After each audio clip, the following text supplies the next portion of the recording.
In the vast expanse of the American frontier, where the horizon stretched endlessly under a sky painted in hues of blue and gold, a boy named Caleb stood trembling beside his younger sister, Elsie, as the dry wind whipped across the barren fields. Their clothes were tattered, their faces smudged with dirt, yet their eyes carried a light that even hunger and hardship had not managed to extinguish, for Caleb, barely 12, had grown too fast into the role of protector since the passing of their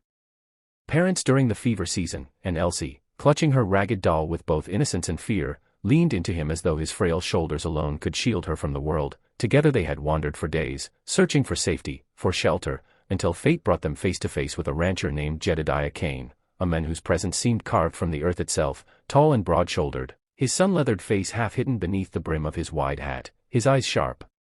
as a hawk's but shadowed by a weariness that spoke of battles fought both on the land and within the soul. And as he towered before them with his weathered hands resting on his belt, Caleb's heart pounded, for he knew men like Cain held the power of life and death in these unforgiving plains, and though his sister whimpered softly, Caleb drew in a shaky breath, lowered his gaze respectfully, and whispered words that would etch themselves into the wind forever. "Spare my sister, take me instead."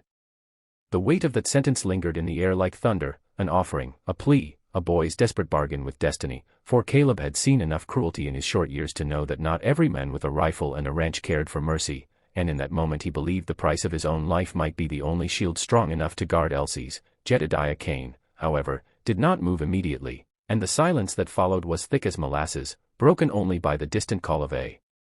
hawk circling above and the rustling of dry grass under the relentless prairie wind, until slowly, like the shifting of tectonic plates, Kane crouched low, bringing his weathered face level with the boy's, and studied him with an intensity that made Caleb's knees weak, for there was no telling whether the rancher's judgment would fall as an executioner's blow or rise as an unexpected blessing. And in that unbearable pause, Caleb remembered the nights when his mother would whisper prayers over him and Elsie, telling him to be strong, to always choose courage over fear, to always place love before himself, and it was that memory which steadied his small frame though his lips trembled, and Elsie clung tighter to his sleeve, tears brimming in her wide blue eyes as she looked from her brother to the stranger whose silence felt heavier than stone. Then suddenly, the rancher's chest rose with a deep, ragged sigh, and his voice, gravelly yet not unkind, broke the tension. "Boy, do you even know what you're offering?" Caleb swallowed, his throat dry, his body trembling, but he nodded, whispering, "I know I'm small, sir, but if something must be taken, let it be me, not her. She's just a little girl." Jedediah's eyes flicked to Elsie, whose doll trembled in her hands, then back to Caleb, and for a fleeting second the man's stony mask cracked, revealing the ghost of something buried deep: pain, loss, perhaps the memory of another child, another face, long gone to the merciless winds of time. And though he quickly hardened again, Caleb caught it, and his heart leapt with the faintest hope that mercy might live within this giant of a man.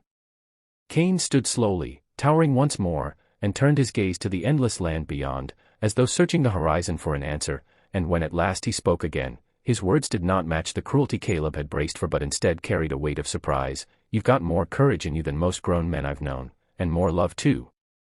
Caleb blinked, stunned, unable to comprehend if this was condemnation or salvation, and Elsie sniffled softly, staring up at the men who seemed to command the very air around them. And in that charged moment, the rancher's response began to take shape, not as a verdict of doom, but as the beginning of something that would alter all three of their lives forever, though none of them yet understood the storms that lay ahead.